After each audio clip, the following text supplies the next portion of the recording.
Bismillahirrahmanirrahim. Assalamualaikum warahmatullahi wabarakatuh. Di sini saya Lala Alvina Mutiara Sidik dari Farmasi 2D 2019. Di sini saya akan sedikit menjelaskan tentang dua jurnal yang saya dapat. Yang pertama yaitu jurnal aluminium pada pisang klutuk, dan yang kedua adalah jurnal analisa kandungan nitrat dan nitrit dalam air minum isi ulang menggunakan metode spektrofotometri UV vis. Di sini saya akan menjelaskan jurnal yang pertama yaitu analisis aluminium pada pisang klutuk. Abstrak. Salah satu obat tradisional yang telah dikenal masyarakat untuk menyembuhkan masalah pencernaan adalah dengan pisang klutuk. Pisang klutuk diduga mampu meredakan gejala sakit tukak lambung karena adanya senyawa antasida alami yang terkandung di dalamnya, yaitu kandungan aluminium hidroksida.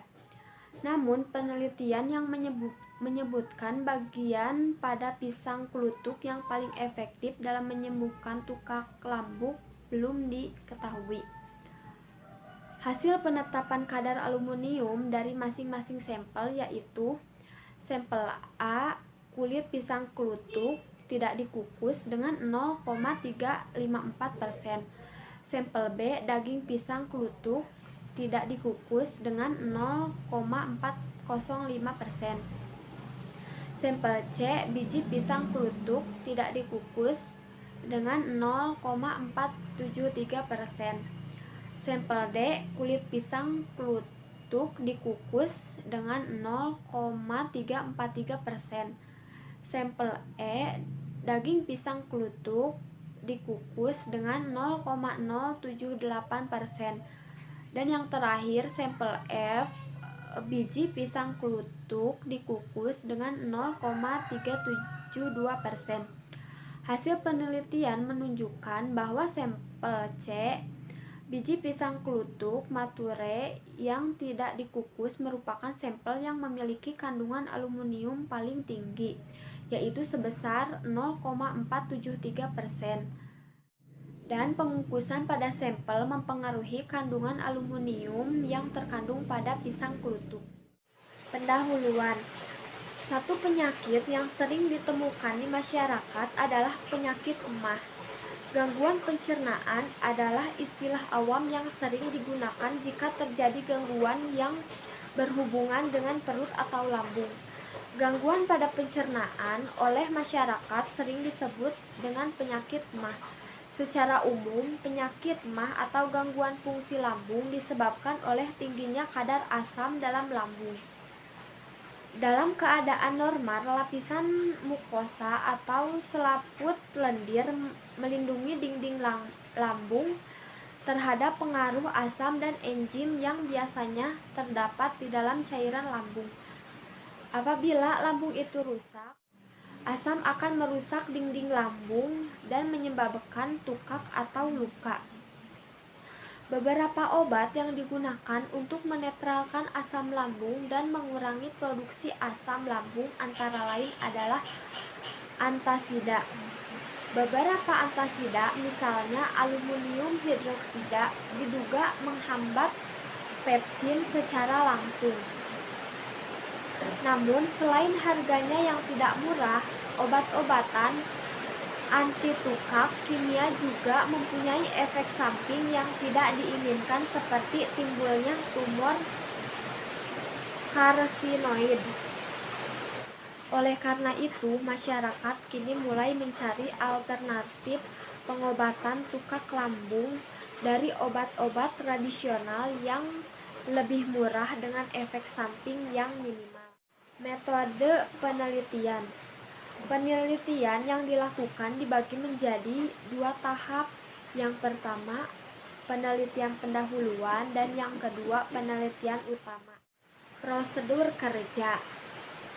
Prosedur kerja bisa dilihat di layar. Ada beberapa prosedur dengan metode penelitian pendahuluan dan metode penelitian utama. Hasil dan pembahasan. Hasil dari penelitian kadar aluminium pada pisang klutuk mature, bagian kulit, daging, dan biji yang tidak dikukus, terdapat hasil aluminium 0,354%, 0,405%, dan biji 0,47%. Sedangkan bagian kulit, daging, dan biji dengan dikukus menghasilkan aluminium 0,343%, 0,078%, dan 0,372%. Berdasarkan tabel di atas, masing-masing sampel memiliki kadar aluminium yang bervariasi. Di antaranya, sampel pisang klutuk yang tidak dikukus secara umum memiliki rata-rata kadar aluminium yang lebih tinggi dibandingkan sampel pisang klutuk yang dikukus. Berdasarkan hasil analisis, seluruh sampel didapat bahwa sampel C yang merupakan biji pisang klutuk mature yang tidak dikukus adalah sampel yang menunjukkan kadar aluminium tertinggi, yaitu dengan 0,473%. Pada urutan kedua, terdapat sampel B yang merupakan daging pisang klutuk mature yang tidak dikukus dengan hasil 0,405%. Kemudian, urutan selanjutnya terdapat sampel F yang merupakan biji pisang klutuk mature yang dikukus dengan hasil 0,372%. Selanjutnya, sampel A yaitu kulit pisang klutuk mature yang tidak dikukus dengan hasil 0,354%. Selanjutnya, sampel D yaitu kulit pisang klutuk mature yang dikukus dengan 0,343%. Dan di urutan terakhir adalah sampel E yaitu daging pisang klutuk mature yang dikukus dengan hasil 0,078%. Sampel pisang klutuk mature yang dikukus yaitu kode D, E, dan F. Setelah pemisahan bagian kulit, daging, dan biji, dilakukan penimbangan masing-masing sebanyak 10 gram. Berikutnya dilakukan pengukusan pada suhu 60-80 derajat Celcius selama 15 menit. Pengukusan membantu proses penguapan kandungan pada bahan pangan dengan suhu panas yang mengakibatkan kadar air akan menurun, sehingga proses pengurangan kadar air akan semakin cepat apabila ukuran permukaan bahan lebih luas, sehingga apabila ukuran permukaan bahan lebih luas, sehingga akan mempermudah proses pengeluaran air dalam bahan pangan. Pengukusan menyebabkan pengeluaran air atau penurunan kadar air dalam bahan pangan lebih banyak. Akibat dari pengukusan, sampel D, E, dan F mengalami penurunan berat, yaitu dari 10 gram menjadi 9,84, 8,69, dan 9,98 gram. Maka didapat hasil kadar aluminium pada pisang klutuk mature yang dikukus lebih rendah dibandingkan dengan kadar aluminium pada pisang klutuk mature yang tidak dikukus. Lanjut ke penelitian jurnal yang kedua dengan penelitian tentang analisa kandungan nitrat dan nitrit dalam air minum isi ulang menggunakan metode spektrofotometri UV vis. Abstrak: penelitian tentang analisa kandungan nitrat dan nitrit dalam air minum isi ulang menggunakan metode spektrofotometri UV vis bertujuan untuk mengetahui konsentrasi senyawa nitrat dan nitrit dalam sampel air minum isi ulang yang diproduksi depot air minum isi ulang yang berada di 5 lokasi di Kecamatan Seberang Ulu 2 Kota Palembang. Penelitian ini menggunakan metode survei yang bersifat deskriptif yang mendapatkan gambaran tentang kualitas air minum dengan parameter kandungan senyawa nitrat dan nitrit. Penentuan konsentrasi nitrat dan nitrit dilaksanakan di laboratorium BTKLPP atau dengan disebut dengan Balai Teknik Kesehatan Lingkungan dan Pengendalian Penyakit, Provinsi Sumatera Selatan. Hasil penelitian menunjukkan konsentrasi senyawa nitrat dan nitrit yang terkandung dalam kelima sampel air minum isi ulang semuanya memenuhi persyaratan yang telah ditetapkan berdasarkan Kepmenkes RI nomor 492 Menkes per 4 2010, yaitu untuk senyawa nitrat di bawah 50 mg atau liter dan senyawa nitrit di bawah 3 mg atau liter. Pendahuluan. Air minum adalah air yang digunakan untuk konsumsi manusia. Menurut Departemen Kesehatan Republik Indonesia, syarat-syarat air minum antara lain tidak berasa, tidak berbau, tidak berwarna, tidak mengandung logam-logam berat, dan senyawa-senyawa kimia yang sangat beresiko terhadap kesehatan seperti nitrat dan nitrit. Walaupun air di sumber alam dapat diminum oleh manusia, namun terdapat resiko bahwa air ini telah tercemar oleh bakteri atau zat-zat bahaya. Walaupun bakteri dapat dibunuh dengan memasak air hingga 100 derajat Celcius, banyak zat berbahaya, terutama logam dan senyawa kimia berbahaya, tidak dapat dihilangkan dengan cara ini. Sejalan dengan kemajuan dan peningkatan tahap kehidupan, maka jumlah penyediaan air sebelum meningkat. Akibatnya, kegiatan untuk pengadaan sumber-sumber air baru setiap saat terus dilakukan. Air tawar bersih yang layak minum kian langka di perkotaan. Air tanah sudah tidak aman dijadikan bahan air minum karena telah dikontaminasi rembesan dari tangki septik tank maupun air permukaan. Bahan dan metode. Penelitian ini menggunakan metode survei yang bersifat deskriptif untuk mendapatkan gambaran tentang kualitas air minum dengan parameter kandungan senyawa nitrat dan nitrit. Penentuan konsentrasi nitrat dan nitrit dilaksanakan di laboratorium BTKLPP atau dengan disebut Balai Teknik Kesehatan Lingkungan dan Pengendalian Penyakit, Provinsi Sumatera Selatan. Alat yang digunakan dalam penelitian spektrofotometri UV vis Shimadzu 1800, timbangan analitik Mettler Toledo, Waterbach, alat-alat gelas di laboratorium. Bahan yang digunakan meliputi natrium nitrit, kalium nitrat, asam sulfanilat, asam klorida, dan naftilendiamin dihidroklorida, glisin, natrium hidroksida, naflin, etilendiamin hidroklorida. Prosedur kerja. Penetapan kadar nitrit sebanyak 3 mili sampel dan 2 mili larutan asam sulfanilat dimasukkan ke dalam tabung reaksi, dibiarkan bereaksi selama 10 menit. Ditambahkan dengan 2 mili larutan naftil etilendiamin hidroklorida, diaduk dan dibiarkan bereaksi selama 30 menit. Larutan dimasukkan ke dalam kuvet dan dibaca absorbansinya pada panjang gelombang 535 nanometer.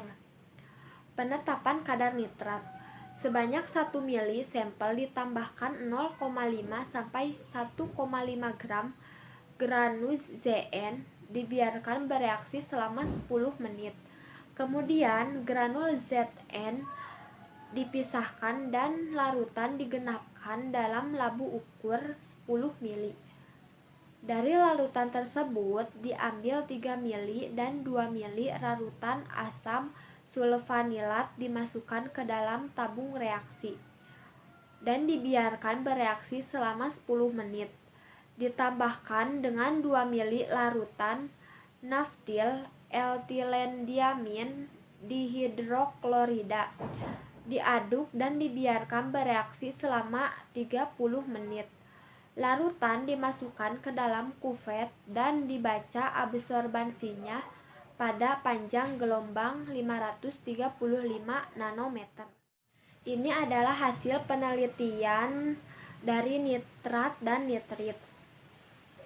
Berdasarkan hasil pemeriksaan terhadap kelima sampel yang berisi air minum isi ulang, diperoleh data seperti ditunjukkan pada tabel 1. Konsentrasi senyawa nitrat yang paling tinggi terkandung dalam sampel air minum nomor 5, yaitu sebesar 4,80 mg atau liter.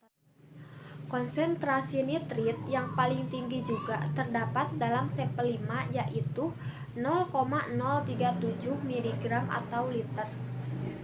Konsentrasi nitrit terendah terlihat pada sampel 3 dan 4, yaitu sebesar 3,10 mg atau liter. Konsentrasi nitrit terendah pada sampel 3 dan 4, yaitu masing-masing sebesar 0,013 mg atau liter dan 0,016 mg atau liter. Tabel ini menunjukkan hasil pemeriksaan parameter pH terhadap kelima sampel, menunjukkan sampel 1, 2, 3, dan 4 memenuhi standar yang ditetapkan berdasarkan Kemenkes RI nomor 492 Menkes per 4 2010. pH air minum isi ulang pada sampel 5 sebesar 4,55 menunjukkan pH di bawah standar yang ditetapkan, yaitu di bawah 6,5 sampai 8,5. Artinya, air minum pada sampel 5 bersifat asam. Nilai pH yang lebih rendah dari 6,5 berarti bersifat lebih asam sehingga akan bersifat korosif pada organ tubuh apabila dikonsumsi oleh manusia. Air yang bersifat asam dapat melepaskan logam dari pipa seperti tembaga atau Cu, timah, dan seng, sehingga air akan mengandung zat-zat ini. Dengan adanya kandungan logam pada air, maka secara tidak langsung akan mempengaruhi estetika air minum, yaitu menimbulkan rasa asam pada air minum.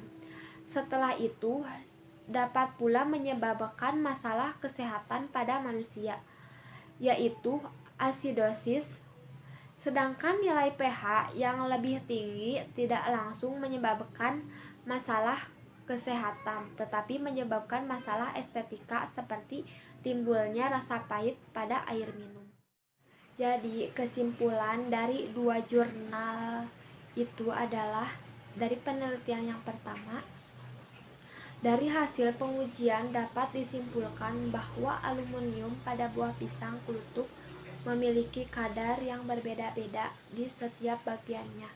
Hasil pengujian kadar aluminium dalam buah pisang klutuk mature adalah sampel A, yaitu kulit pisang klutuk mature yang tidak dikukus dengan hasil 0,354%. Sampel B yang merupakan daging pisang klutuk mature tidak dikukus dengan hasil 0,405%. Sampel C yang merupakan biji pisang klutuk mature tidak dikukus 0,473%. Sampel D yaitu kulit pisang klutuk mature yang dikukus dengan hasil 0,34%. Sampel E yaitu daging pisang klutuk mature dikukus dengan hasil 0,078%. Sampai yang terakhir yaitu sampel F yang merupakan biji pisang klutuk mature yang dikukus dengan hasil 0,372%. Sedangkan penelitian dengan jurnal yang kedua menghasilkan kesimpulan konsentrasi senyawa nitrat dan nitrit yang terkandung dalam 5 sampel air minum yang diperoleh dari beberapa depot air minum isi ulang di Kecamatan Semarang memenuhi persyaratan yang telah ditetapkan berdasarkan Kepmenkes RI, yaitu untuk senyawa nitrat di bawah 50 ml per liter dan senyawa nitrit di bawah 3 mg per liter. Di sini juga saya mencantumkan jurnal yang saya dapat. Semoga bermanfaat. Terima kasih. Wassalamualaikum warahmatullahi wabarakatuh.